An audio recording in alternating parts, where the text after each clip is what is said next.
Namaste, Namaskara, welcome to Dil Chata Hai Ghumo. My name is Sushmita Parthasarathy and today I am going to talk about Karnataka.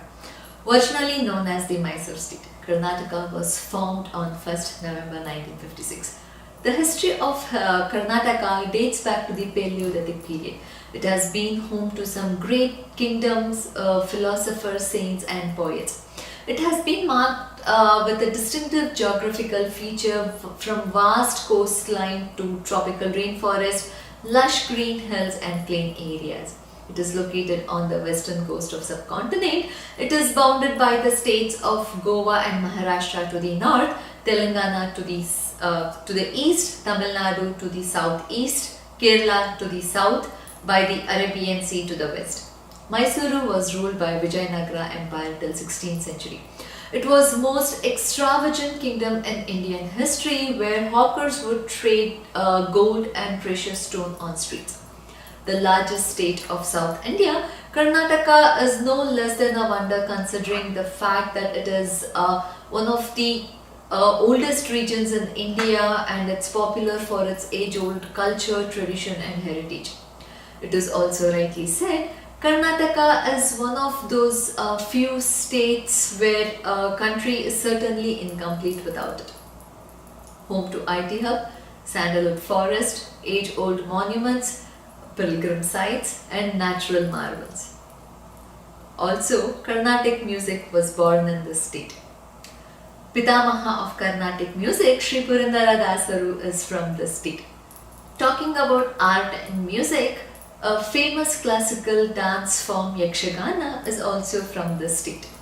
Karnataka is home to several wildlife sanctuary and national park thanks to the presence of Western Ghat in the state, which is one of the hottest biodiversity spot in India. Hence, it has become successful in retaining the highest population of tigers in India today.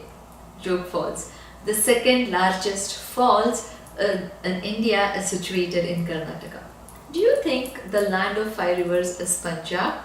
Then certainly you need to correct yourself. Located in the state of Karnataka, Bijapur is also land of five rivers. Mysore Palace, the second most visited monument in India after Taj Mahal. It is certainly an epitome of royalty and one of the most popular regal buildings in the world. Mysore Palace was built during the late 19th century and since then it has been a major tourist attraction for tourists coming all across the globe. Have you ever heard of Oriental Research Institute?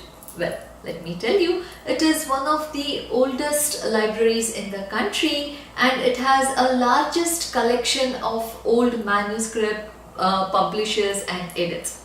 Do you know that this beautiful library at Mysore houses to the oldest text of Chanakya's Arthashastra? If you really need to visit this book world if you are a book lover. Mysore was the first city to publish weekly newspaper in Kannada in the year 1859. Have you ever been through a walk through Aviary? If not, then you must catch a glimpse of Karanji Lake in Mysore where India's largest walk-through aviary has been set up. Where do you think all the Indian flags come? Let me tell you, Karnataka is the only state that has license to manufacture Indian flag, located in Dengeri in Dharwad district. To everyone's surprise, Karnataka is also the first state where first private radio station was set. In the year 2001, Radio City 91.1 FM was started in Bengaluru for the first time. Bengaluru was one of the first hydroelectric cities in India to receive electricity because of hydroelectric power situated in Shivanasamudra. Gomateshwara statue of 58 feet tall at Shravanabelogola is the largest monolith statue in the world. Yes, it is the largest monolith statue in the world and not in the country.